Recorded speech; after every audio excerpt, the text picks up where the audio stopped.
Hi, Allison. Hi. Hey, Lewis. Hey, Allison, how are you? I'm good. How are you? Okay. I haven't looked like this since the 80s, so.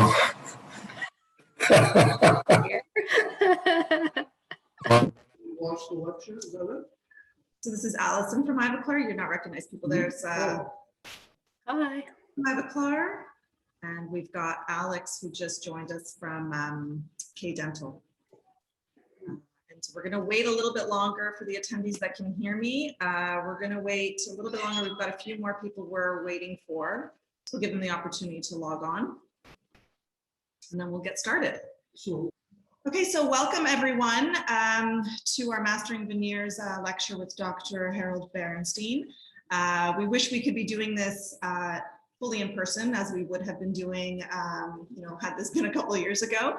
But at least we have this avenue that we can see all of you, or you can see us at least, using this method. So before we get going, I'm just going to let all our participants know that we've got a couple of prizes that are going to be given out or raffled off at the end of this lecture. So you've got to stay till the end in order to see if you won something. So my very good friend from K Dental, Alex, is giving away a great swag basket and has some great branded wear, and most importantly, it has alcohol. So during COVID, that's a good one. In addition, any registrants that are here tonight that are not already K Dental customers will also receive a 5% discount on order. So thank you, Alex, for that. We're also going to be giving away 4 Ivoclar stump shade guides, which as we go through the presentation, those that don't know will see how important they are to the success of any kind of veneer case or EMAX case for that matter. So there'll be 4 of those given away. And then Ivoclar has been amazing, and they're going to be offering up a full Variolink Esthetic cement kit with Ivoclean solution. So thank you, Lewis and Allison, for that. So before I move on to Dr. Berenstein, I'll just introduce myself for those that don't know me. My name is Maya Saratlich. I'm the managing director here at Gordana Dental Art Studio. I kind of have my hand in every bag of the lab. I'm involved with communications with our doctors, general production, and management of the lab. So you'll often hear me calling your office if it's not one of my technicians. But I'm kind of that point person for you.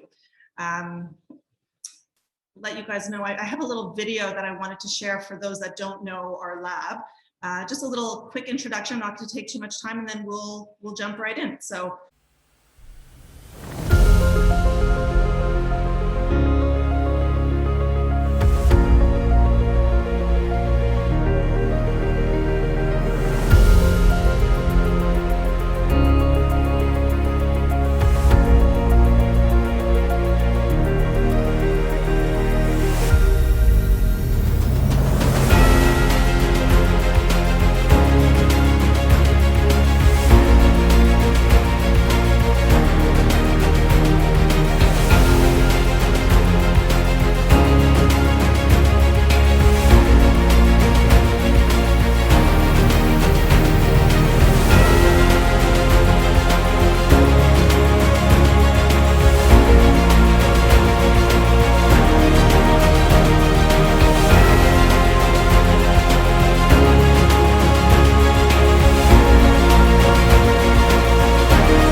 jumping right in. For those that don't know, Dr. Harold Berenstein, we've been working with him for, I think, over 3 decades, and Gordana, who is next to him and will jump in during this presentation, can attest to their long-standing working relationship. So Dr. Harold Berenstein is a graduate of the University of Toronto and received his specialty training in prosthodontics in Houston, Texas in 1982. He completed his residency at Sick Kids Hospital in 1971 and was founding president of the Ontario Study Club for Osseointegration Implant Dentistry. He's a past president of the Association of Prosthodontics of Ontario, recently having sold his private practice. He continues to give back to the dental community as a clinical associate at the Faculty of Dentistry, University of Toronto Prosthodontic Graduate Clinic. He's been doing porcelain veneers for, I believe you were talking about earlier, Dr. B, I think it's over 25 years or somewhere in that zone. And he's developed techniques that are reliable, and which he'll be going through this evening. He's given many short courses in various aspects of prosthodontics, and more recently, we've been working with him very closely to provide dentists with kind of an added value of, if you've got a difficult case that you need some guidance on, he will jump in with Gordana and they will help treatment plan. So this is something that we're really excited to be able to work with him now that we're not working with him on a day-to-day basis on actual cases. It gives us the opportunity to still continue our relationship with him in that capacity. So we're really excited about that. And it's a great opportunity for any dentist that has a case coming up that, you'd like some insight on, yeah, you'll have Dr. Berenstein and Gordana to kind of help treatment plan, or in the future, we're also going to be offering the ability to come to our lab where we have a patient room, and Dr. Berenstein will guide you through, could be a veneer preparation case. You could bring your patient here and you can prepare it with him next to you. So hopefully we'll be launching that in the next couple of months. So we're just in our new space and finishing up little things like that. Also next to Dr. Berenstein is our very own founder and master ceramist, Gordana Dimitrovic. She's our RDT, our captain, who's been leading us all these years. She's got a wealth of experience of her own. She was the first technician in all of North America, to touch an implant. So very first technician to restore an implant with Dr. George Sarb Sr., working with Dr. Brandemark.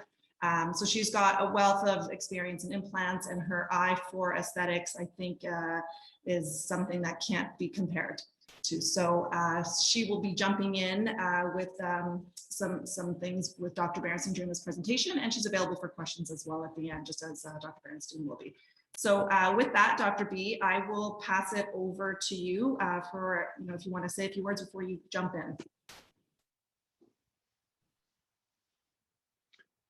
I'm on, Maya? Yes, you are. Okay, good. Technology evades me a little bit, but I'm happy to be here.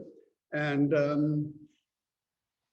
I think it was the early 90s that we started doing veneers. We just sort of thought in the office that it would be a good thing to do. And we took some courses from Ivoclar, and taken a lot of veneer courses over the years in California, where everybody has gigantic white teeth, and that's because they have gigantic white veneers.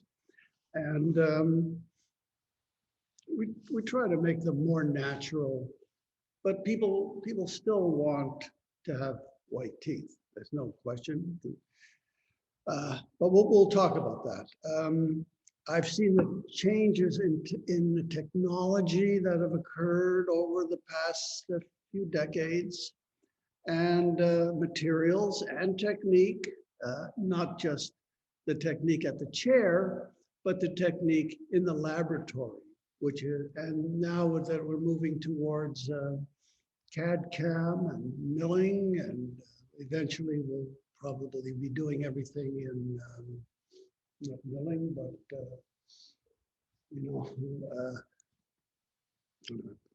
anyway, milling is right now it's fine. But what is it? Printing, yes, printing will be the way to go. Milling will move to the side and printing will take over. And Gordana is doing both of those now. And, you know, Ivoclar will be the first to tell you that the actual materials are changing. The zirconium is changing. The Emax is a second generation. I started out with the first generation, which was, what was that called? Empress, yes, of course, Empress. Anyway, this one is better. It's better. So and I want to share with you some of my experiences, good and bad, with some of these cases that we've done. I'm not going to just show you one set of white teeth after another, after another, after another. Each case I've brought demonstrates a certain problem in diagnosis and treatment planning, and that, et cetera, et cetera. Anyway, you're finding that now more and more people want white teeth, and that's fine. And you have to be able to do that. When you're talking to people, you have to really determine where they're coming from. Are they coming from a group of friends who all have white teeth? You know, you really have to spend a little time with your patient before you make a final decision that you're going to go ahead. And I think we'll talk about that a little bit also. Let's go on here a little bit now. We have to go somewhere.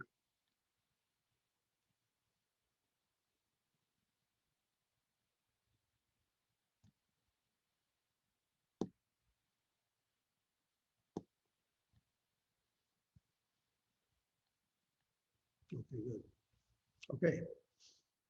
Maya, help me get started here. You have to do 6 clicks to get to the beginning of this lecture. So, so when we start with a patient, you have to do some time with case selection, and don't think that anybody coming in can have veneers. It's a matter of diagnosis, and it's a matter of treatment planning. And under treatment planning, probably the most, well, at least the most significant activity would be occlusal analysis, and also understanding the patient's requirements. And will the patient, you have to gauge the patient's personality. Will the patient accept something that's very, very reasonable?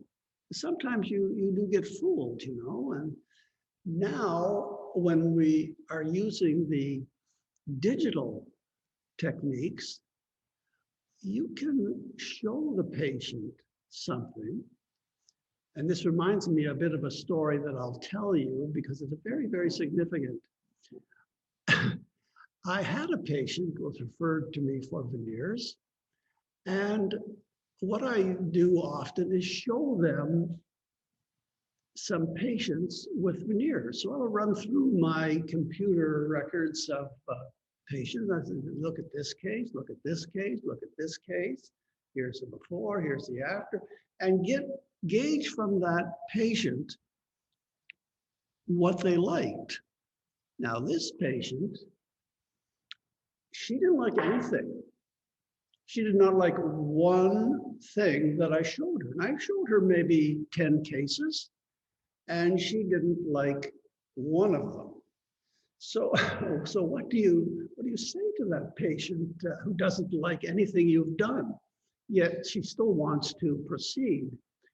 And in actuality, we did do the case, and she did like the case. She loved the case, and it did work out beautifully, but I worked very, very, very hard on that. And 2 sets of temporaries, you know, before we decided what she liked. And which brings me to the point of what would you charge for a veneer? Because when we first started doing the veneers, we didn't charge very, very much. We charged less than a crown because we weren't preparing the teeth very much. we weren't temporizing very much. And it seemed like, oh, this is going to be an easy way to make a living. We were wrong, absolutely wrong about that. And like I say, over the years, we developed new techniques, and you must charge at least 10% more than you charge for a crown.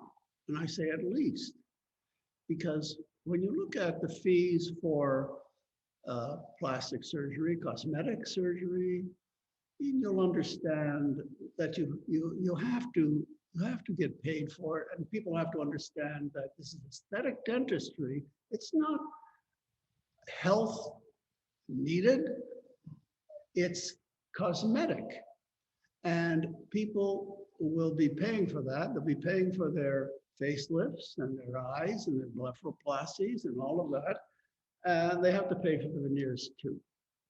And you have a lot of lab expense, and if you use a good lab like Gordana, who's putting her heart and soul into every veneer that she makes, you realize that it's very important to understand the patient and to charge the proper amount to get it done.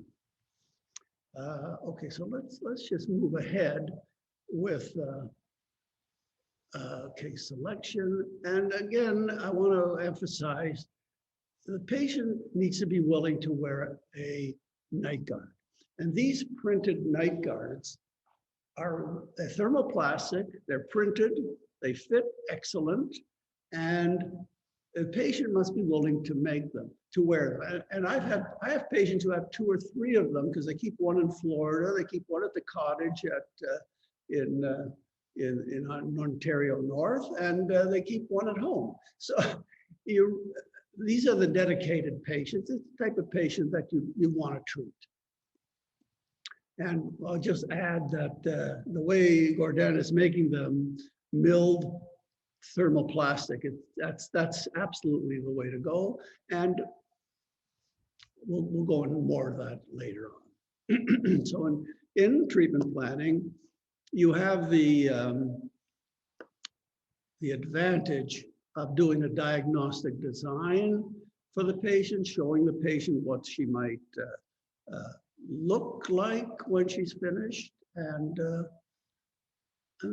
you can pretty much guarantee that what they see on the screen they're going to get, because the temporaries will then be milled based on this digital design. And this is something that I wish I had it 20 years ago, but we didn't. Now, again, in treatment planning, you have crown lengthening to be considered. This patient had these, you see this quite a lot actually, and you'll see other cases that I'll show where the mesial of the teeth are rotated in, which always creates a shadow. And although this particular slide isn't showing the extent of the crown lengthening that was done, I'll show you later on. The patient wanted to have bigger teeth, big teeth. And that is a result on the other side there. And we'll show you that full case when we get to it. Crown lengthening, very important to consider. BioType, another important consideration, because when you have a thin BioType, and you have a very shallow sulcus, you have to be very atraumatic in treating the patient, as opposed to the other fellow on the other side there. You can see that his gingiva can probably handle any kind of trauma you provide. Size of teeth, very important. One might think that this young lady needs ortho or something, but in actuality, she had ortho, and that's how we lined it all up so we could proceed. And we diagnosed this as having crowns on the laterals and veneers on the centrals. And I'll show you that case later. Very nice result on that one. And when you look at your study models, you have to be very careful to understand the patient's mandibular motion, and you have to have a stable posterior occlusion, whether it's restored or it's natural. You have to have cuspid guidance or some kind of anterior clearance when you move into lateral excursion, especially bruxers, that you won't like to have that type of clearance that I'm showing here. Of course, a case like this should be your first case. This is a hockey accident. This fella couldn't damage his teeth any other way. He got hit by a puck, and we did do this case in veneers very easily, and you'll see this case a little later. Obviously, there's not an occlusal problem here at all. Here, there is an occlusal problem. And when you have this kind of vertical overlap, you have to be very, very careful and plan the case out very well. In this particular case was done with orthodontic treatment first and also crown lengthening to even up the gingiva. And I'll show you this case a little later on as well. And of course, wearing a night guard for a bruxer like this is absolutely mandatory. So we did make a little video for the preparations, and this is the burr setup that we have for it, made by Brasler. They do this laminate veneer system burrs, and if you have this system, it's not 100% all you need, but it's a good way to start. You have polishers, you have a football diamond for the palatal, the lingual, you have depth cutters of two sizes, 0.3 and 0.5, very important. For the most part, I used 0.5 depth cut because I believe that the average veneer is 0.5. It's at 0.5. So you have a very good guide there. If you're doing, you're making the teeth bigger, you can use a different, you don't have to use a depth cutter so carefully, because most veneers are going to come out a little bigger anyway. But if you're making teeth bigger because they're too small and there's spaces between the teeth, you don't really need the depth cutter. But you have to know what you're doing. So let's play this little preparation video that I've made, and I'll make comments over top of the video. Yeah, you've seen the kit. Now, if we're doing a no prep, I thought she was turning off the. We never do a no prep. I thought you were doing the turning off the. I thought you were turning off. Minimal prep, let's say. Okay. I turned the sound off, or Maya turned the sound off, so I can talk to this as we go along. Better than I do it this way. No, yeah, take it down. Yeah, that's it. Okay, so back to this model, and we'll do this type of preparation. Depth cutter. So this is how I approach the tooth for a 3/4 reverse crown. We don't touch the cingulum, because the cingulum provides the most strength for the tooth, and that's one of the very, very important parts of doing veneers. You're doing a minimal, even though this 3/4 crown preparation seems like more drastic than the ordinary type of preparation, you have to understand the depth of the enamel that you're dealing with. And just to be on the certain that the enamel is not the same depth every place on the tooth. At the incisal, of course, it's the deepest. It's 1.1 to 0.3 on average.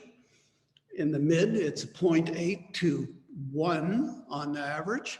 And at the neck, it's very thin. It's 0.3 to 0.4.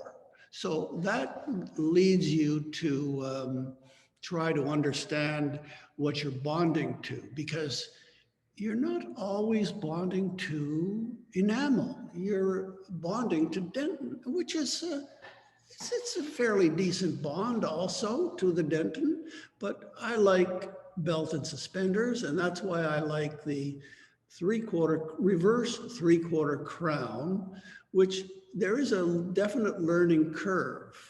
What I'm showing you is the path of insertion here. It's not straight on, but it's like a crown. So you have to have a very straight preparation as if it were a crown. So here we are making the depth cuts in the crown. It's the first thing I do. I go to the crest, and eventually I will go slightly under the crest. I will retract first, and very, very minimal trauma, a minimal retraction, just to go under about 2/10 or so. Just like to hide it there if I can. So once the depth cuts are done, then we'll move ahead with smoothing the labial surface with another burr that's provided by the kit, the Brassler kit. It's a double, it's not, I wouldn't call it a coarse diamond, but it's a two-stage type of, two grit type of burr. And it has this very nice round tip on it, which I like to use for I would call it a half chamfer, because it's not a full chamfer like you would do a crown. You're thinking, yeah, minimally, but you still have to do it. So then we go ahead with that burr, and we will go to the bottom of the depth that we have created with the depth cutter. That's good. And there's one burr that does not come in the kit, which I like very much, which would be, and everybody, I think everybody who does crown and bridge has these types of burrs. They're about 10, 12 millimeters long, and they're the tapered burr with a very, very narrow tip, like for knife edge finishing. Yeah, we used to use those a lot in perioprosthesis type of restorations. And that's why things have changed quite a bit. Anyway, make that very, very smooth and very, very even, with no dips or valleys, because you need to have a very, very uniform preparation, so you can have a very, very uniform porcelain, or rather, I'll call it Emax, material to go over that. So it's stronger that way. Okay, so once the incisal is done, or rather the labial is done, then we move to the incisal, and the maximum you'd want to take off on the incisal is about 2 millimeters. You don't want to have a lot of freestanding Emax over the edge of your tooth. And you'll again, when I show you some examples, you'll see some examples of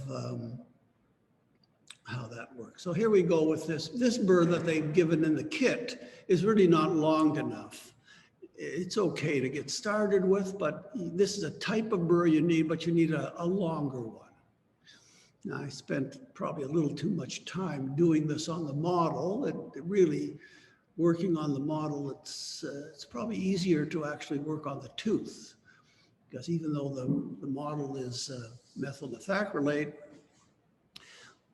it's it's better than stone for this demonstration, but it's not as good as tooth. Tooth is much better to use. And I'll bring it up right now. We can talk about it this moment. If you have a very, very dark tooth, and you'll see that for sure. You get dentogenesis imperfecta, all kinds of problems and stains, fluorosis. You'll see those when you start to do cosmetic dentistry and you get a name for it. You'll see patients come in who've tried to bleach those teeth and they've tried everything and they can't. And you'll even see some people who've tried to veneer those teeth. And you can't veneer those teeth. That darkness will show through. And there are techniques, and Gordana will vouch for that there are techniques in dentists who will put a white, opaque white material over, but I've never had very much luck with that. I've tried it, and what happens is that it flakes off, or it's too thin, or you just can't manage it. So for the tooth that have the right shape and are very, very dark, don't mess around, go right to crowns. The crown technology is wonderful, and you can even make, you need a thickness of material to block that. And then you have cements that are available too, opaque white cements, which will help block that. So I'll give you fair warning because I've tried it, and I've tried it all ways. And I have done cases where I've wound up not using the veneers and going to the crown and taking them off and making crowns. Yeah, so that's often very discouraging. I'm remembering one case right now where I did do that, but he was having a full mouth restoration, and we started with the upper anteriors. It didn't work out very well, and the chap did want white teeth. He wanted white teeth like you would see what we call, I don't know if you've heard the term, but toilet bowl white. Anyway, let's get back to the veneers. So we've done our interproximal slices, and you don't really have to prepare a margin there. You just slice through very nicely and leave the margin as a knife edge. That's fine, as long as it's visible. Then we've done the incisal. Now we come into the finish of the incisal. We would prepare with a football diamond, which comes in the kit. We all have football diamonds anyway, but you can use the football diamond to prepare the margin and to prepare yourself some room for the incisal of the lower anteriors.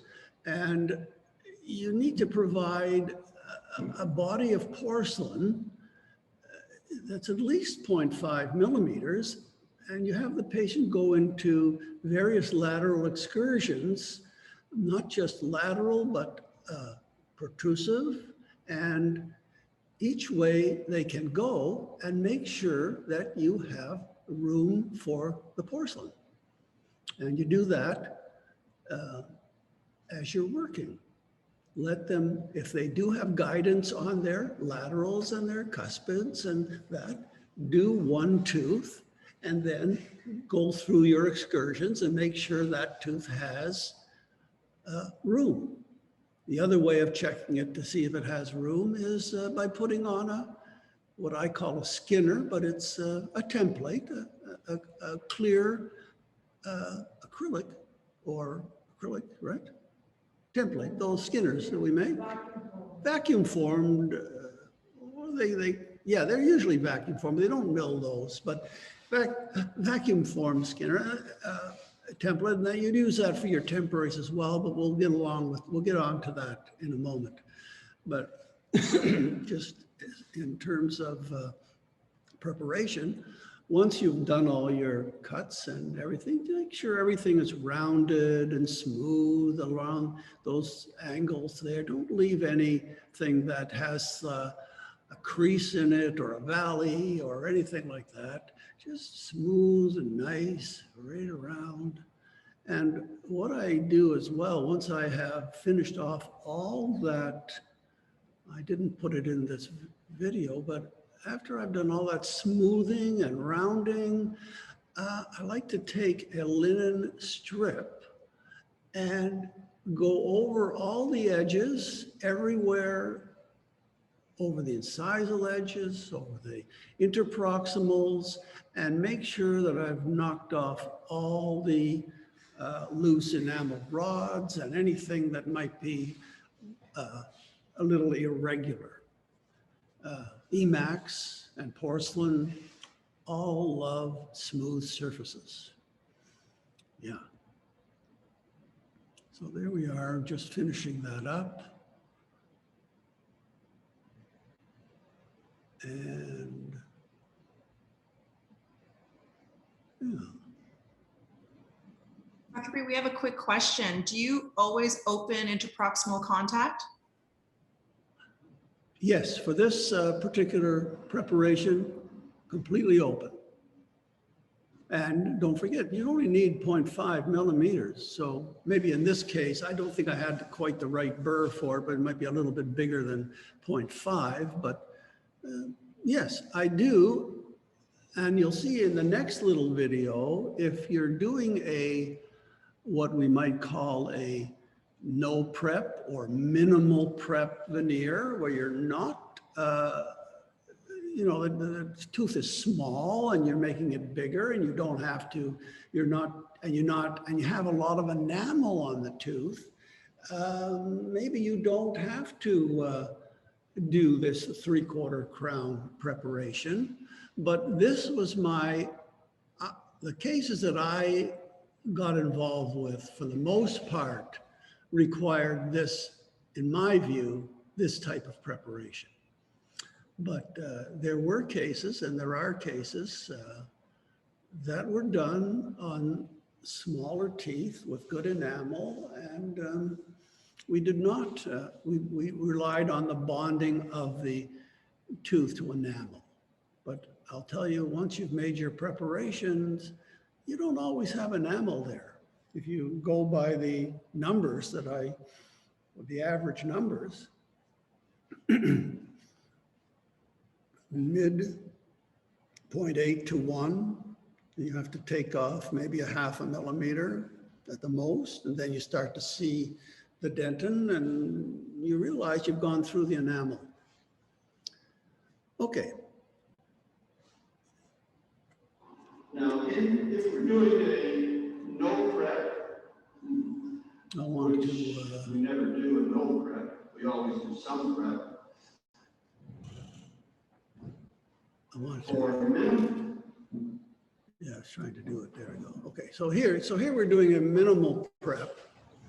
And just for, you could use the 0.3 millimeter depth cutter. And that's much less. And then your prep on the labial surface is pretty much the same. And you can go just slightly subgingival as well. You can always rotate it down. Path of insertion is different, but you can usually rotate 2/10 under the crest. And then going interproximally in these particular cases, I wouldn't go all the way through. I would just go halfway through, and I would prepare a little bit of a chamfer there on the, like a minimal type of chamfer on the interproximal. And actually, I have one case that's coming up to demonstrate that does show a preparation for a halfway through. So not breaking the, as you asked, not breaking the contact, but leaving it in place.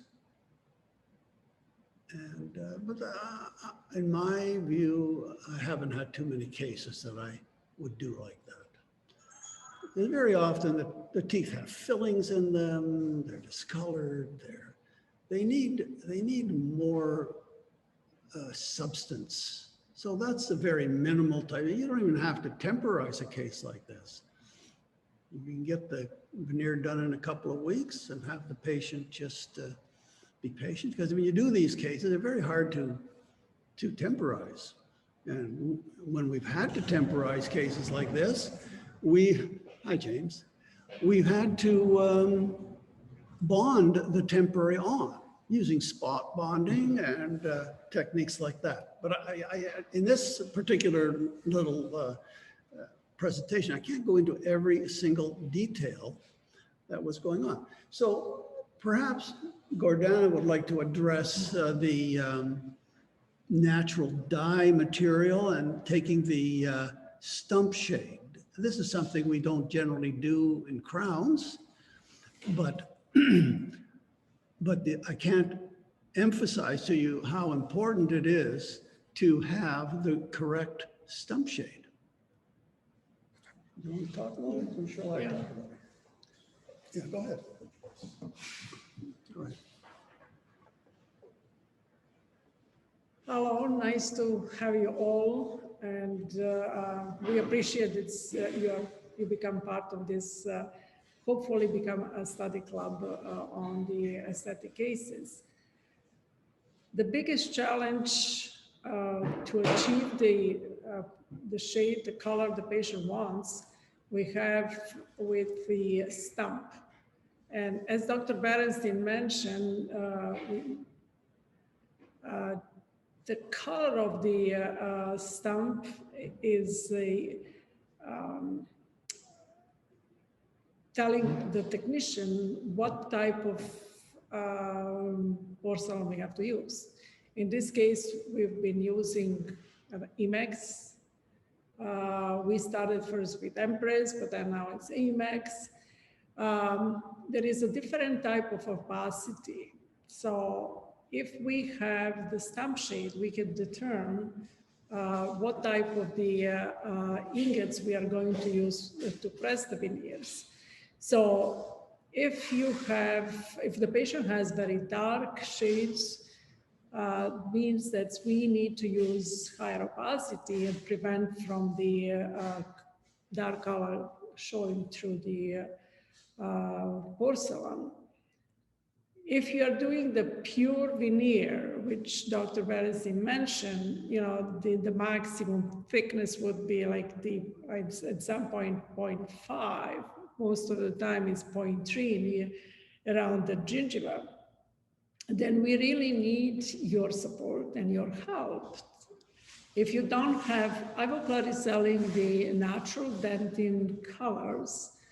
So if you don't have this particular shade guides, even if you use regular shade guide, whichever you are using, like if you're using beta shade guides, you can use like A2, A3, and 4. It's better than nothing. And this slide is showing how the dentin color transmits through the veneer and the porcelain. So my recommendation would be, please always do the dentin color. You will not find 100%, but if you take whatever is closest to the dentin and then take a picture. The picture tells us 1,000 words and really helping us a lot, because we have the same material as the natural dye showing. We have the same material in the lab, which we are compressing into the crown or the veneer. We have ability also to mix the different material. A lot of times we find out like the gingival third is very dark, and then as you're going near the incisal, it's getting lighter. If the tooth is very, very dark, Ivoclar is selling direct opaque, which you need to put on the tooth. You can use the bonding, and then you're going to light cure it. And by doing that, you are giving support for the very thin veneer. Or if you have to, if you don't have that, then you have to really prep a little bit more than the regular veneer asking for. So the final recommendation is please use the dentin colors. Anything will help more than if you don't use it. And this is the surprise sometimes we have, like, you know, we use the color that we received from the dentist, and the dentist would call us and say, wow, it's too dark. So most of the veneers that we do now is it's really veneer. It's, as I said, the maximum 0.5, the rest is 0.3. So support of the dental color is very important. Thank you. Sorry, we've got a quick question, Gordana. If the dentin is between two shades, should we select the darker or the lighter shade? And I think that slide you had earlier. Yeah, to be on the safe side, it's always go for darker. Again, it's all depends on how thick the veneer is, but it's always better to take it darker. Yes, you also, what you can do, you can use the tryout cement, which is not going to set on you. And a lot of times, I would be together with a dentist when we are cementing, bonding those veneers. So we would use combination of different type of colors that we have. And they have the Variolink has a great variation of the shades. So we would use, like, you know, 2/3 of the white, and then the neutral, and, you know, the beige. So it's all you need to try. It's very important not to just put the cement and, you know, bond it. The tryout kit is so very important too, and very, very helpful. So, but you have to understand the shade will come through the thin porcelain.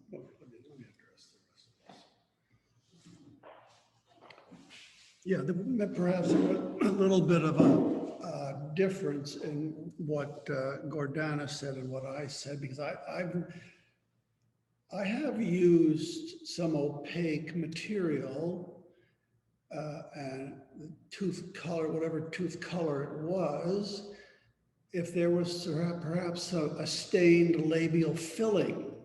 So I would take that out and match it and make sure all the tooth structure blended together as one color.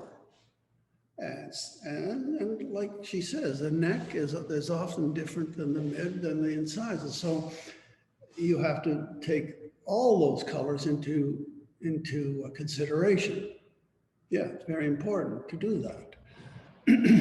Okay, so We have a question. When doing incisal reduction, do you calculate amount of reduction based on final proposed length? For sure. Yeah, that's why I like to use the, I call it a skinner, a template that I put on there that gives me the guide that I'm going by. Let's say the case has been, I use the term waxed up, but we don't wax it up anymore. We do it digitally. So you do it digitally, you know the length, you make a model, you do a suck down skinner, you put the skinner on the arch when you're working, and you can see how much reduction you've done and how much you might need. It's all done in the planning of the case. So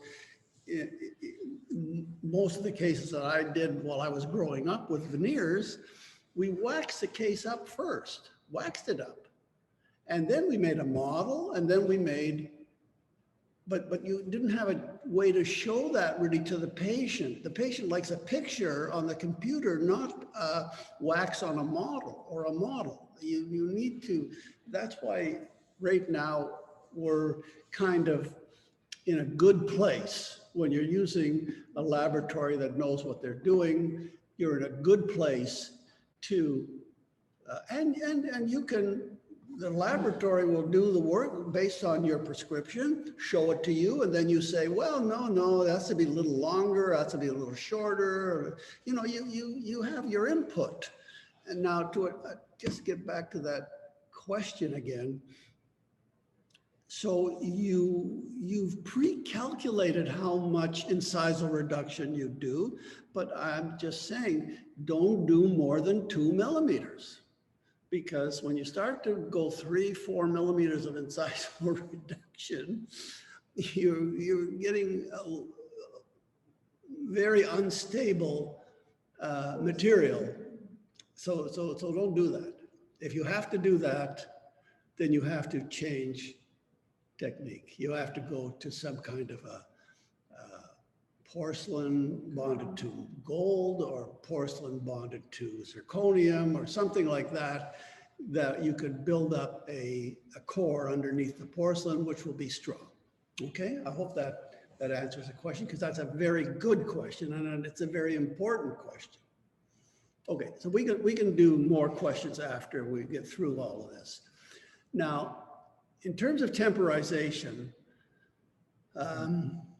as I've said, the best way to do the case is with designed on the computer and then accepting of the design at the chairside with the patient, making the alterations, and then milling the temporaries out of methyl methacrylate in approximately the same color as you might want to be doing it. And it's going to be A1, B1, it's going to be a light color. Mm-hmm. Or you can print as well. Yeah, and then we print it or mill it, whatever you want to do with it.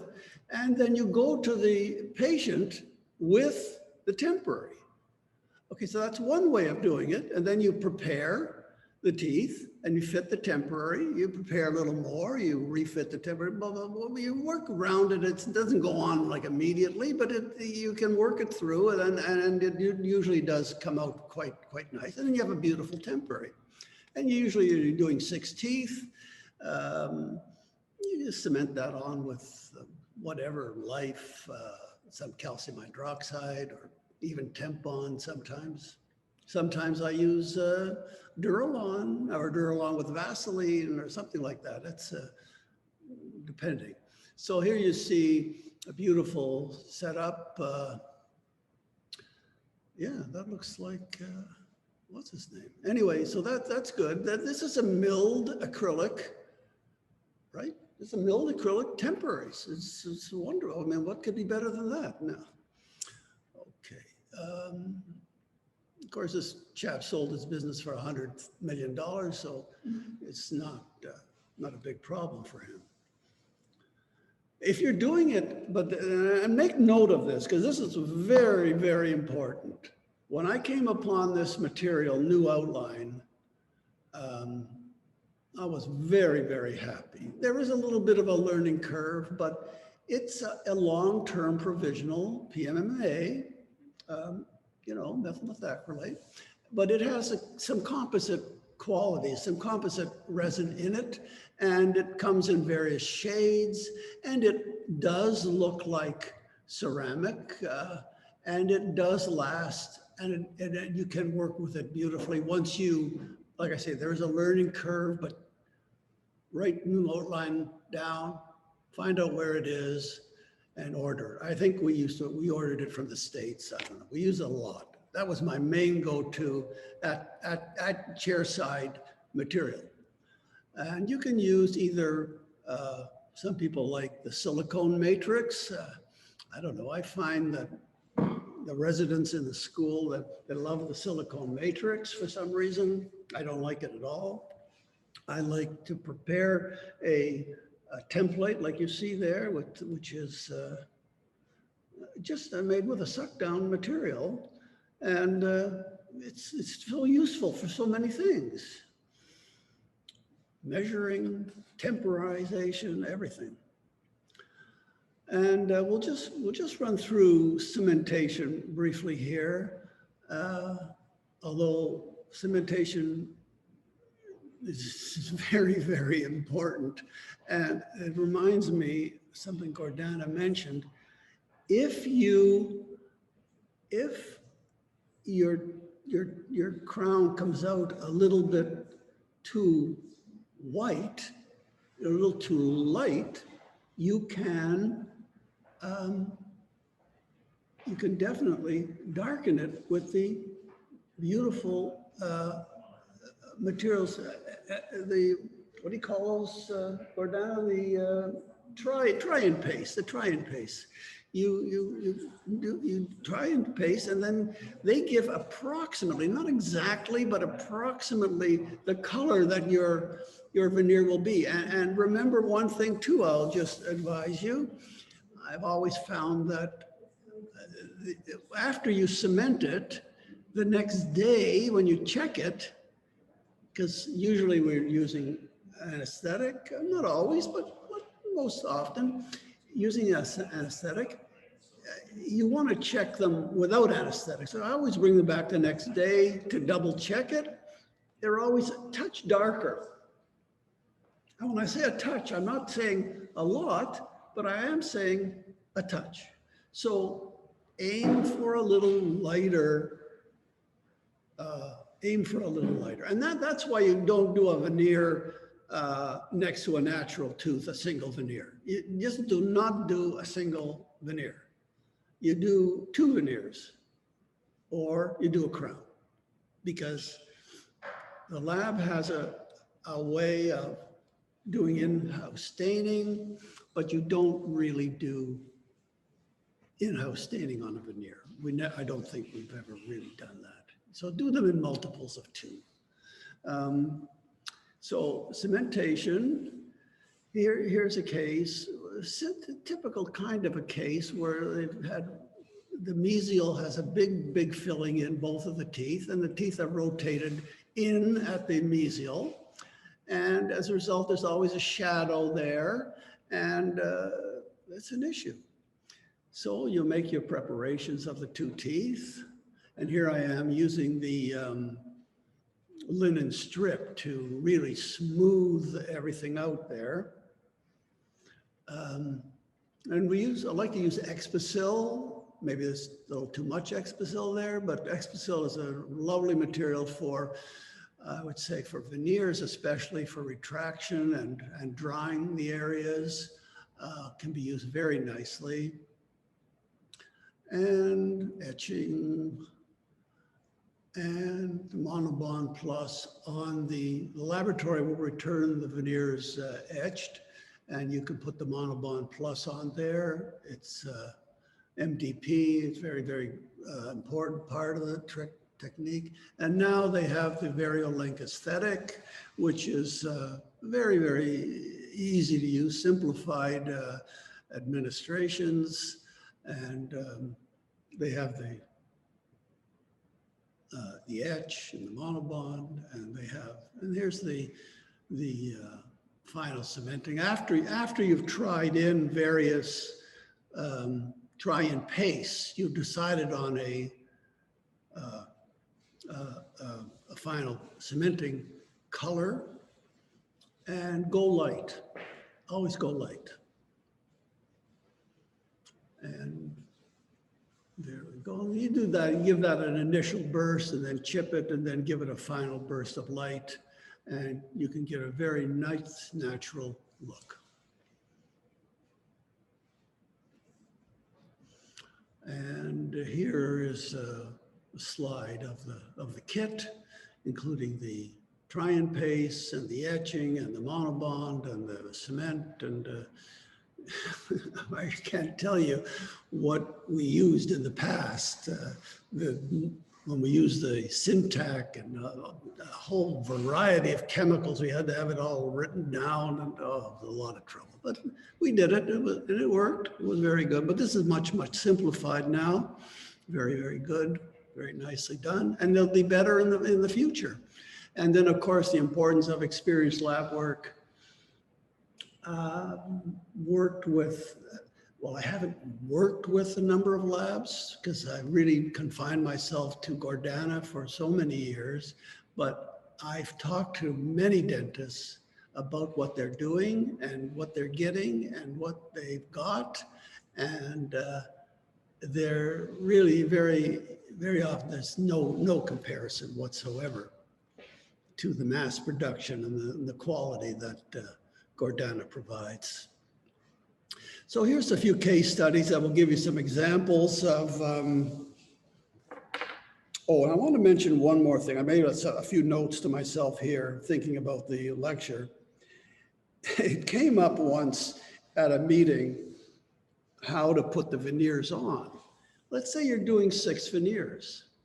What do? You put on one and then the other and then the other? Do you put on one and then skip one and put the other and then put one in the middle and blah, blah, blah? Oh, everybody's got a different technique, but there is only one technique. All 6 at once, okay? All 6 at once. I'm not sure I would do 8 at once, but I would do all 6 at once. Prepare everything, dry, clean, good retraction, prepare, monobond on, everything, good assistance. I often use 2 assistants to do this, one to be beside me, one to be mixing the cement, and they have to know what they're doing. And like I say, you will earn every cent you charge for these veneers. So think about it. Okay, so this case, this is just a simple little case of full mouth Emax, and the anteriors on the upper are veneers and the posteriors are all Emax crowns. Yeah, they're Emax crowns. Yeah, yeah. This young man came to me because he was having trouble with his veneers.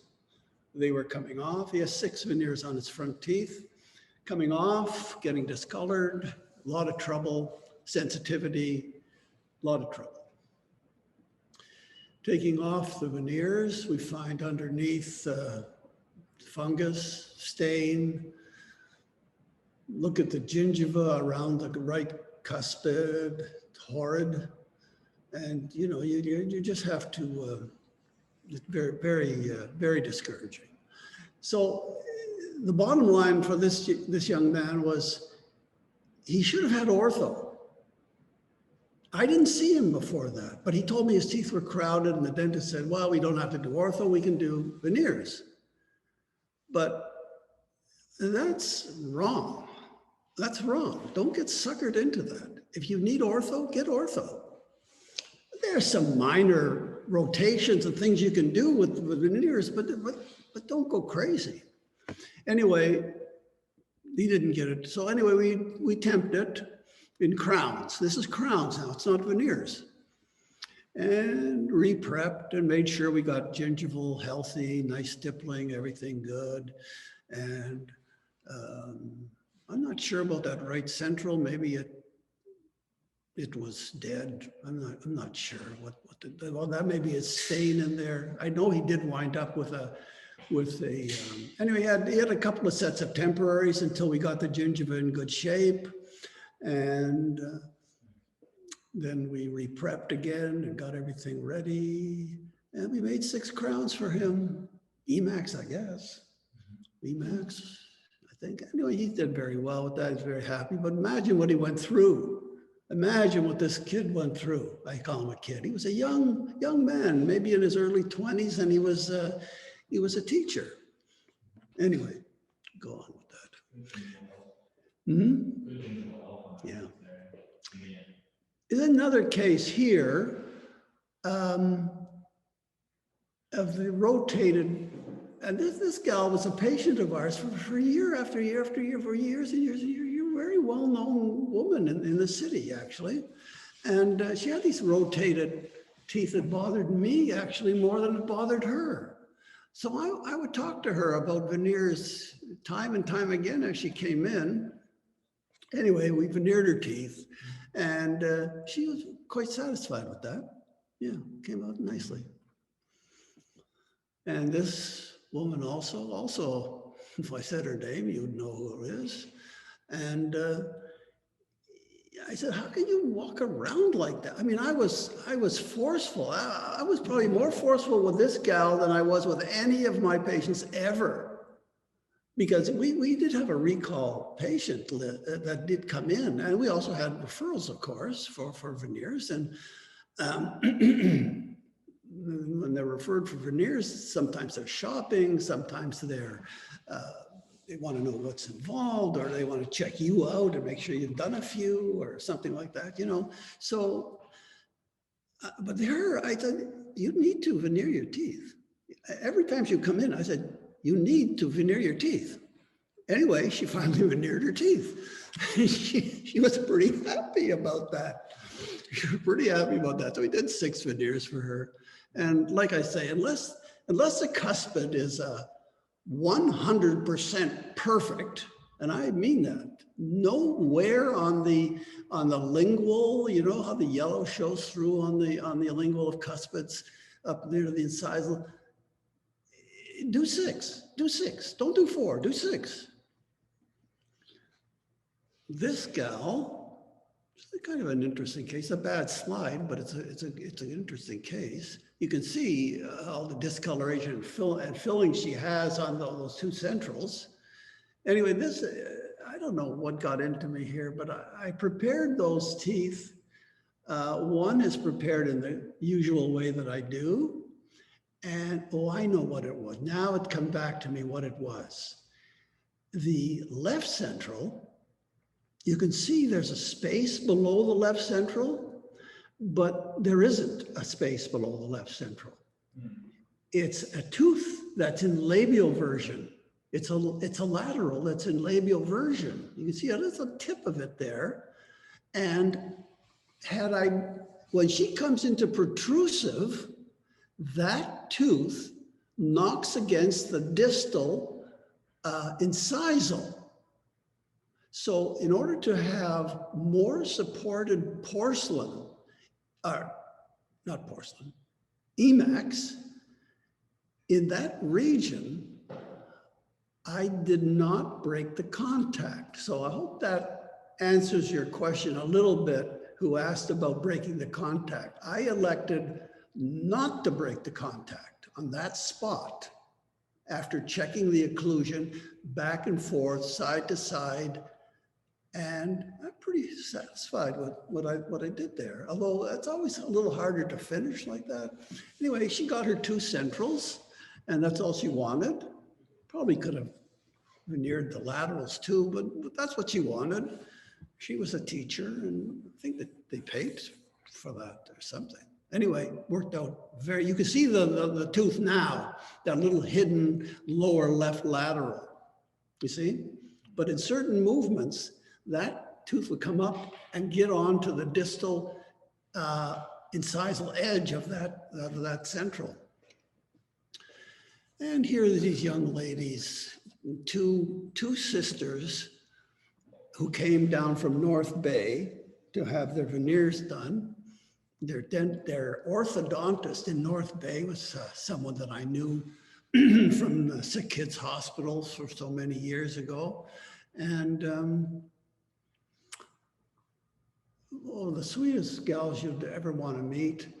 And they had their teeth like this. So this is after ortho. This is after 2 years of consultation towards the end of the, while they were doing the ortho. Well, should I do more? Should I do less? Where should I move this one, that one?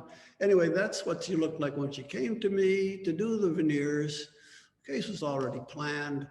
I think there's 2 crowns on the laterals. They were just too small to rely on veneering, and then 2 nice veneers on the front teeth.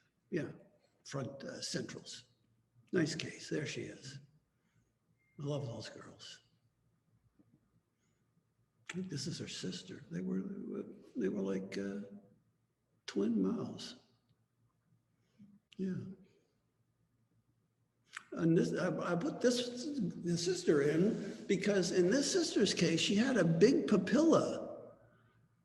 And you were showing me a case with a big papilla in the middle of the 2 teeth. And you often see that, and you often see it with the frenum coming down and pulling on the papilla. So in treatment planning, you might want to consider, or you must consider, frenectomy.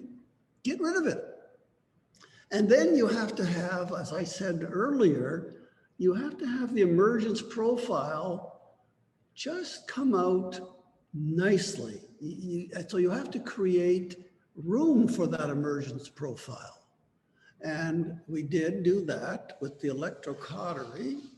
Well, I think it probably could be done better with laser, but it can be done with both. Laser, I think, heals better, faster. And we put the temporaries on and let the gingiva heal in according to the temporaries and send her back to North Bay and hope she looks after it, which she did. And then she got her case just like her sister. And that was a beautiful case. I loved it. And they were very compliant in wearing their night guard because they needed for retention anyway for their ortho. So that's a beautiful case. Beautiful case. There she is, sweet gal, going off to university. Here's the fella. This case is not remarkable, but I put it in because it was a big case, posterior bridges and everything. And then it got stability, so we can put veneers on the front teeth, which we did. Yeah. So he was happy for a while. Can you go back? Go back one more. I'm just curious, so your preparation margins here, you had to really, that emergence, you're speaking of the last case about emerging to figure out the emergence. It seems like you really nailed it here. Just keep talking about where the preparation was in relation to how you close the contact. Is that just going between the two? This will go. Yeah, this requires a considerable amount of preparation. If you do it the way the reverse 3/4 crown, you've got to take off quite a bit of tooth there. And down to here, across here, and quite a bit of tooth. Could I have done it with just flat on? I'm not sure, but that's the way we did it, and it's okay. Worked out all right. It's not, I mean, he's not a handsome guy. He doesn't have handsome teeth. What can I say about it? Everybody, but he was very, very happy. Sent me a big ice cream cake when he was finished. And he said, better than, and it said it printed on the cake was better than the original, he said. And whatever. Yeah, so that's a better slide. He didn't have a high smile, which fortunately for him, he didn't. So that was good. And then this case, I showed you this case, he's a bruxer, and he had to have ortho, and happily, he asked me about the case. Could he do it? Because it was sort of a lifelong thing for him that bothered him, the spaces between his teeth, the color of his teeth. He was 73 years old when he started the ortho, because we had to move the teeth into the appropriate position. And as it turned out, it created a space for the, I guess that's his right bicuspid. We had him an extra bicuspid in there. And of course, and we did make veneers for him, not crowns, veneers. Yeah, so there he is before. Keep that picture in your mind. And the teeth were moved together, and the space consolidated for what do you call it, the implant on the upper right. There it is, moved together. And they're tipped, you know, they're not really bodily moved, but he got what he wanted and teeth together. But of course, the discoloration was terrible. We did some crown lengthening. I didn't do it, but periodontist did a crown lengthening for him there. On the lower especially, yeah, on the lower, and just cleaned up the upper a bit too, I think, to even out the crests. And I put an implant into that space, which was very brave of me, to tell you the truth. I could have referred it, I guess, but it was a very good patient, and I don't know, I felt I needed the challenge. I like the challenge of the case. Anyway, so I was very, very careful with that. We put a nice implant in for him. Good. Yeah, good. And worked out very well. So There he is. If you remember, I can go back, if you really want me to go back to see the original.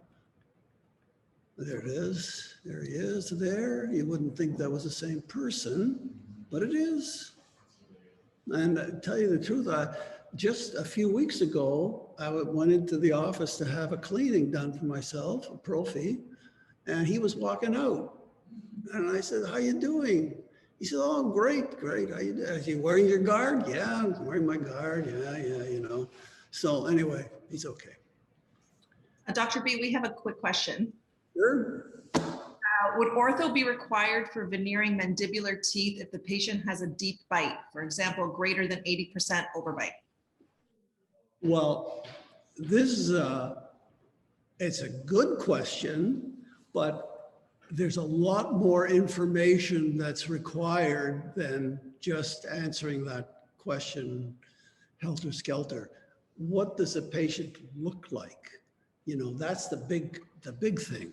Take a facial shot.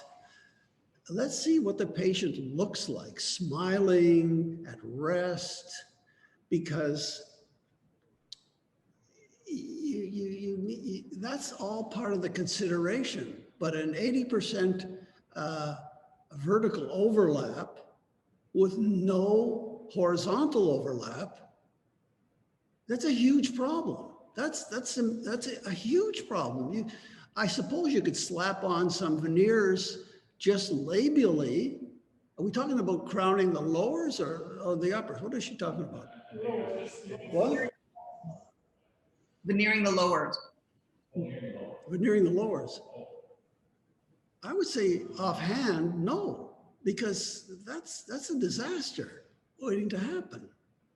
You have to have room. You have to have room. I don't know. I would have, and I don't mind. I'd love to see the models and a picture of the patient, and then I could tell, because Gordana's got some models here now. She's asking me, and the patient and the dentist is asking me what they think of this case, but there's no picture of the patient. You have to have a picture of the patient to see what the patient looks like when she's at rest. Does she show the teeth when she's at rest? When she smiles, does she show the teeth when she smiles? So a lot of diagnosis and record taking before you can really answer that question. Honestly, I wouldn't want to answer that question without seeing the record. I haven't actually done a whole lot of lower anterior veneers.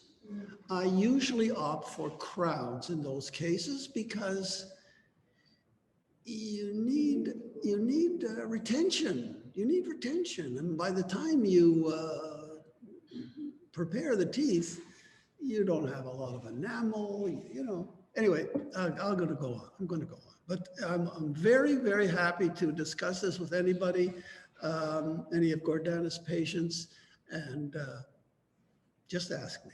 Get the records in and ask me. Okay, this is Miss Canada. She's actually didn't quite make it to Miss Canada because she came in second. But she said that everybody in the pageant has big white teeth. So I have to have big white teeth. And she was a very gummy smile, very gummy smile. Anyway, we did a lot of crown lengthening for her. And, you know, I could have left it right there. I could have left the case done, finished, crown lengthening, you look a lot better, you don't show your gums so much, and this could be good. But no, she wants big white teeth. So we did the bicuspids, the first molars, the centrals, everything, big white teeth. And she looks pretty good. But, you know, it's you're a young woman. What's going to be in 10, 15, 20 years with her? Anyway, she's okay. She loved it. She came in second. I'm sorry. Maybe I didn't do a good enough job. Could have come in first. Maybe the one that came in first had bigger white teeth. I don't know. Anyway, attractive girl. Yeah. That's the before, that's the after. How did you manage the posterior crosscuts and the guidance? What's that? If you like the posterior crosscuts and the guidances, in the previous picture, it was like crossbite 1615 So was she just guiding on the new porcelain? Yeah. Okay. Oh, yeah. Oh, yeah, for sure.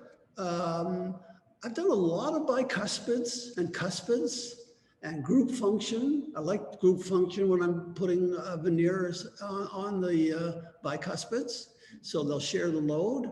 And yeah, that's right. Reverse, reverse 3/4 crown, huh? Reverse 3/4 crown.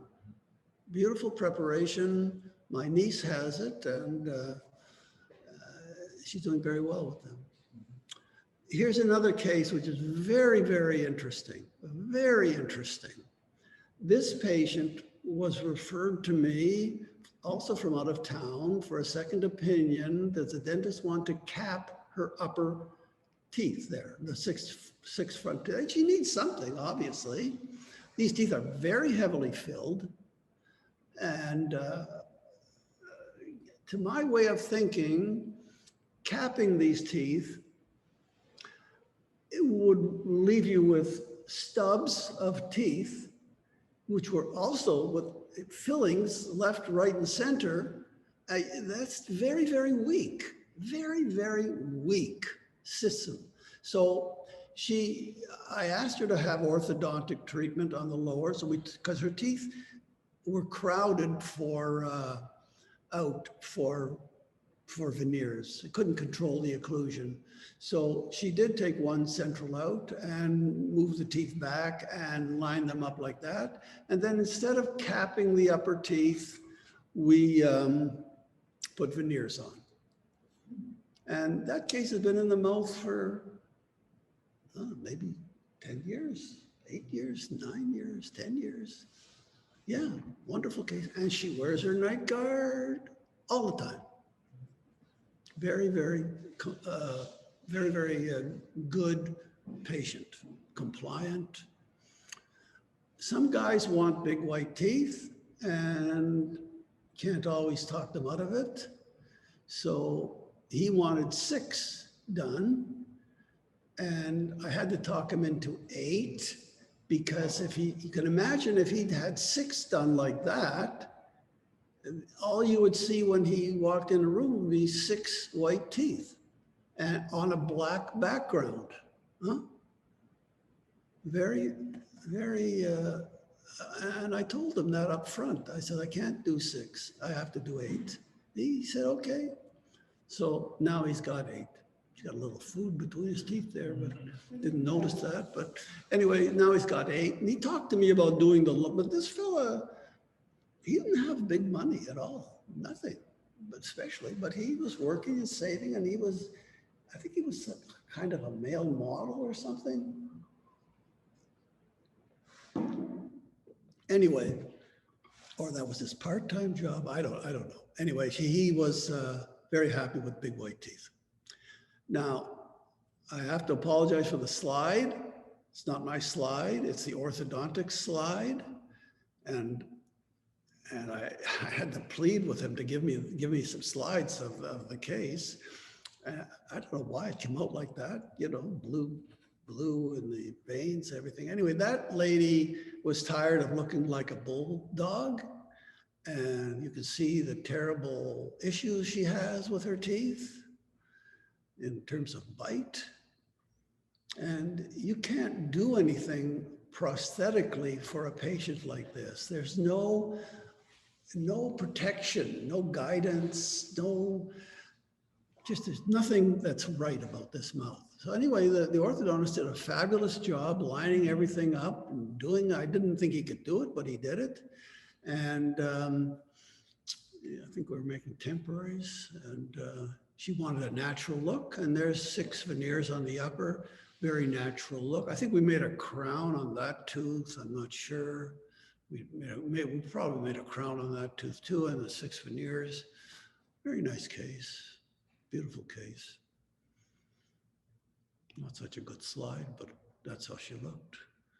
Here's a case that I put in because it's interesting. The young people that have had Maryland bridges or resin bonded bridges, they don't really work in the long term. I pleaded with her to have implants, as I have for many patients. You can see the depression there. She would have in the lateral areas, this depression here. And she would definitely have required grafting and implants and everything. And for the long term, that would have been the better treatment. But as often happens, these gals are going to university and they want to look their best. So Gordana made her 2 Emax. It's an Emax bridges, so 2 Emax bridges. It turned out pretty good for her. Nice young woman. Can you talk about how you manage the, when there's a lot of gingiva, like the regular gingival markings on this resin-bonded bridges? Well, I'll tell you, from someone who's gone from gold acrylic to PBM to zirconium and Emax, zirconium and Emax especially, is wonderful. Because you have a seal, a bonded seal at the neck, you don't have to hide the gold. You don't have to have a thick margin, because some people, they put porcelain over the gold margin.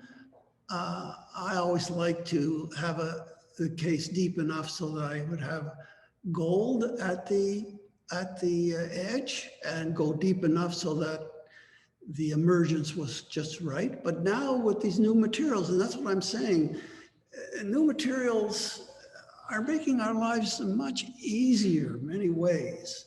So when you have a bonding at the neck and you have no germs percolating, if the patient has a reasonable hygiene, you're good to go. So put it to 0.5 millimeter subgingival. Don't go to the bottom of the sulcus and then 1 millimeter up or whatever it is. There used to be a formula for that.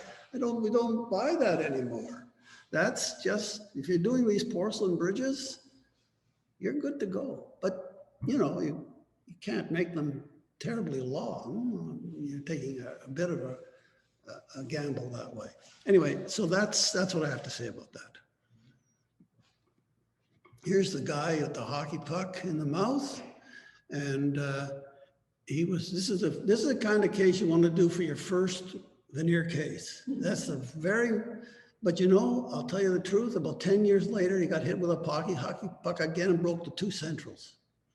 But by that time, he had periodontal disease up the kazoo. He had to lose his teeth anyway. So anyway, that's that case.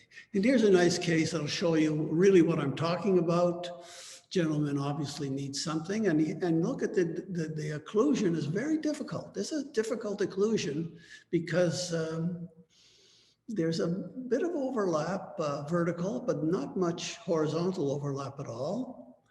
And there's the preps. So you can see the preps, and you can see the preps even better this way. I wanted you to see room for porcelain. Okay, or rather Emax, room for Emax, okay?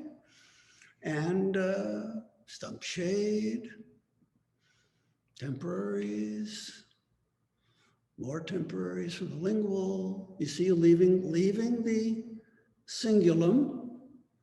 And I think those temporaries, I make the temporaries, I overlap a little bit more so I get better retention. I don't have to come in and re-cement temporaries, which you have to do all the time. That's why you can't charge enough for these cases.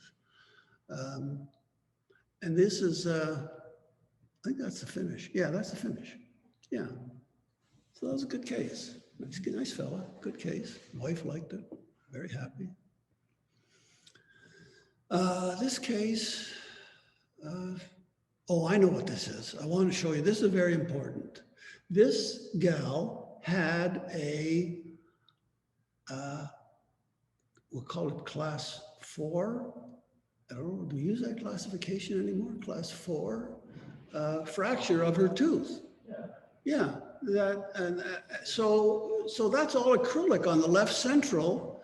You can maybe discern it there, and they see it better there. So what to do? She had it on the right central tooth. So instead of just layering in Emax material, you have to build that up and make that stable. So a couple of pins, bonded resin in there, built it up like that. Then you re-prep, and then you finish on that. And she happened to have, which always makes it difficult, you have to have a wire, you know, ortho wire in there, but you get around that somehow. And she had a nice result. Very happy with that.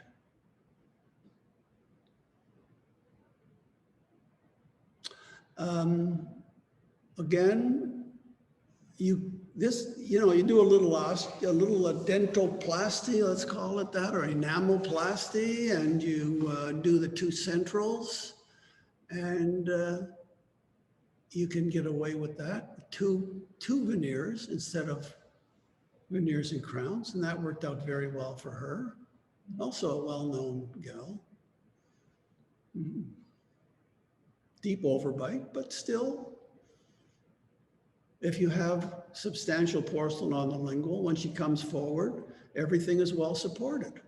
Was the pattern insertion vertical along the line? No, vertical. And that reminds me of another thing I want to say. I made a note to myself. When you prepare the teeth, that first interproximal cut should be parallel, well, let's say perpendicular to the horizon. It should be, that will be your midline. And the lab can follow that cut in making the teeth vertical in the way they should be. So you make sure that those cuts are perfectly upright. If it goes through the bottom of the nose, right, you know, perfect with the face, between the eyes, just like you're making a denture.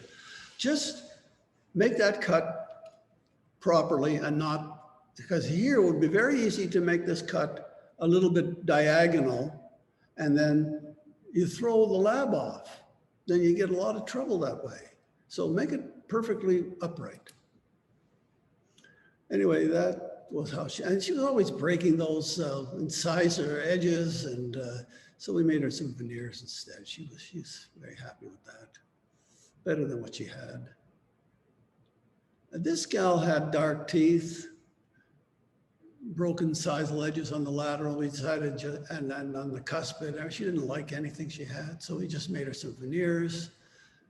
Might seem, and then this is the case where he shows lateral excursion that clears the anteriors, which is very important, very, very important. Because anytime you go to the side and you grind a little bit, you chip off the edge of the veneer.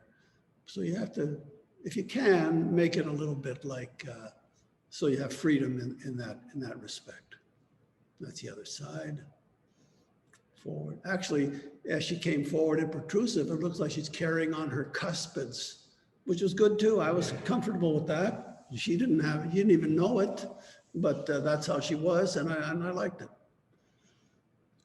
And this gal just didn't like her gummy smile, so we veneered her teeth and she had less gummy smile, so I don't know. She was happy with that.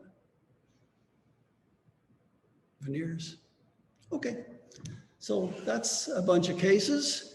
And certainly if anybody has any questions, I'll be happy to sit here. You wanted to show that video of the lab though? Did you? She was, Yeah, while we wait for anybody to ask any questions that they want to ask, and then we'll do our draw for our prizes. So while I get that ready, I want everybody to know that I did volunteer myself to Gordana to consult. And I would like to be challenged that way. I do like to be challenged that way, but I have to have the records. I've had a few people call to consult and they just say, well, this patient has a deep overbite. What should I do? You just can't do that. You can't say that. I have to see the models. I have to see the patient. I have to see things. I have to have records. How thick can you make the veneer to block out some color discrepancy? So let's say you know there's going to be a color discrepancy, and let's say you're applying some ortho so that you can push it a smaller lateral back that happens to discolor. Is it still in your, like as you had suggested, just go to a crown? But if you have the shape of the tooth, you might not facilitate as much of a lingual preparation right to the gum line. Well, there is no limitation in the thickness of the veneer. Right. So you can go 1 millimeter. So if you had 1 millimeter, would you feel confident that you could balance colors to invasive teeth? Or does it depend on? Oh, you mean doing one veneer? No, let's say you're doing 4. Four. In this case, the laterals, they have an inherent grayness, you know? Mm-hmm. So orthodontically, I've moved them lingually. Because I know that I want more thickness of porcelain versus the centrals.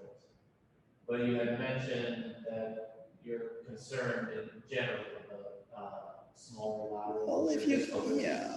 Well, If you had that thickness on the laterals, or if you had, as you say, a millimeter, would you feel comfortable that you could balance those colors? This is more of a question about the layers of the porcelain and how much you need to create opacity. Well, as I said, what you have, like we have a different opacity Emacs that we can use. So it's also depending on the color. If it's a simple A2 and the stump shade is, let's say, A4 or, like D4, then you have to use the proper ingot. And the thickness helps a lot. A lot of times we've done it, where patients didn't want to go 100% for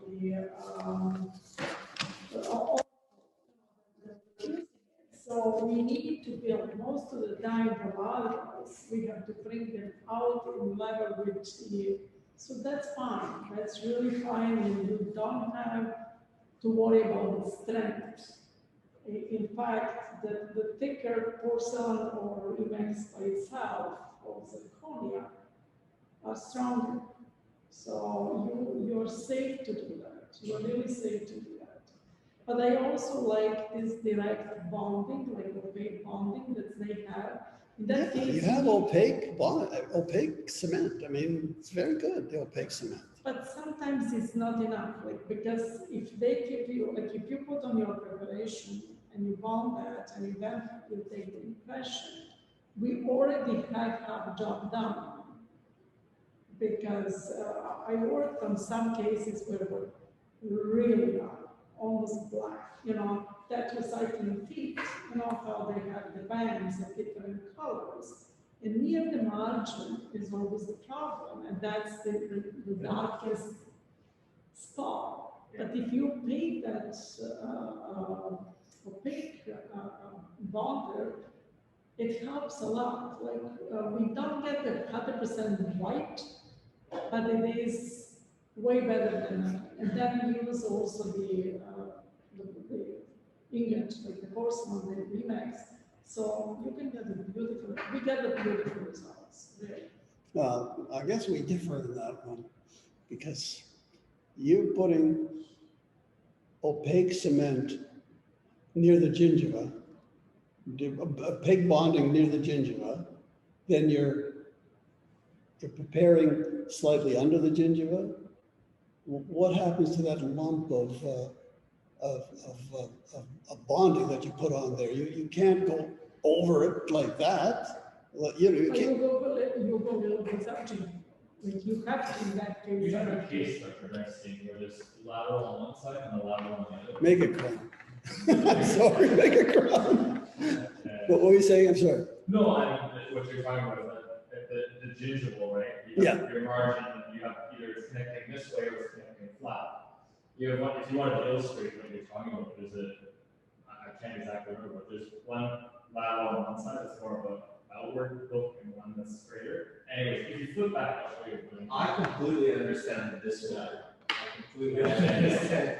And it's tricky because, you know, I agree, I don't really want to bond opaque resin onto the tooth because then I have to prep more.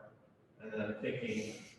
You can cut it back and bond it on there, but the darkness shows right through.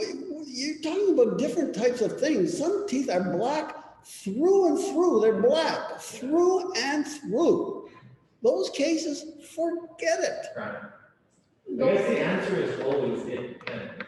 Yeah, correct. The answer is always it depends. But you see, then you have to do BFF. You know, if it's nothing that nothing can cover. PFC. Yeah, but even the zirconia crowns, like monolithic zirconia. Yeah. Cover that because the problem is that the margin is the thinnest part. So you really need to blend with the margins.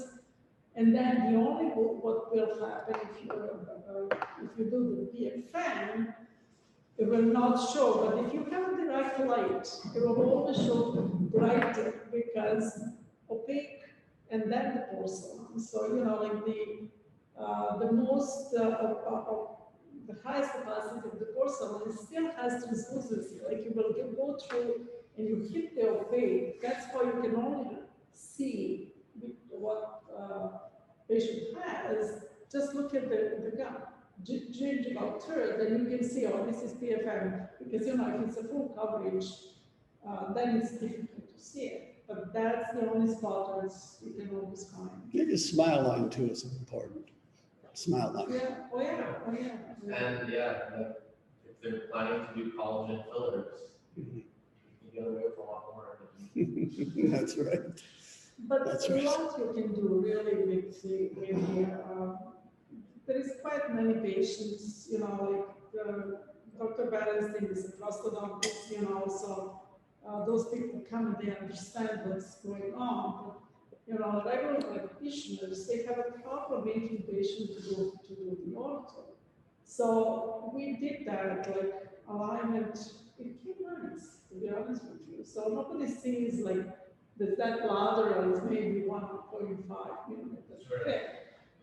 Or sometimes even 2, and the rest of them are restoration. People are looking, you know, the radial view, so they want to have the straight. Okay, we've got another question. When veneering and or crowning the upper anterior 6 teeth on someone who did not have a canine guidance previously, and you create a canine guidance while doing the crowns, what is your choice of material to use on canines? What material can withstand the force of canine guidance? When do you choose to veneer or crown the canines? Well, that's all. That is a good question, and that question can be answered. I wouldn't have a problem with solid zirconium. I've put lateral guidance with a veneer on Emacs quite regularly. And I don't worry about that. And I don't know, does that answer the question?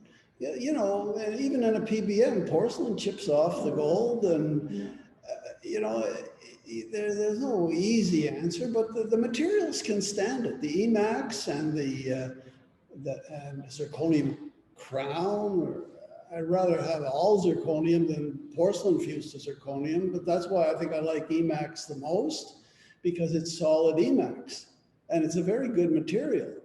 And I've done lots of veneers and crowns out of Emacs. And lateral guidance, as long as it's controlled and you don't have, you have an area and not a spot, like a sharp tip. Sometimes cuspids have a sharp tip on them. So everything, I don't have a big problem with it, no. Anywhere you go, it's okay. That's it. Thank you everyone for attending this evening. Thank you to Dr. Berenstein. Thank you to all our sponsors. If anybody has any questions that come up after this evening, please feel free to send me an email and I can get in touch with Dr. Berenstein. Your CE credits will be coming to you soon. I will discuss with Lewis and we'll get those over to you guys. So thank you again. And any questions, please feel free to reach out to me. All the best. Thank you, Maya. Great job, Dr. Berenstein. Great job, Gordana. Excellent program. Thank you so much. Take care.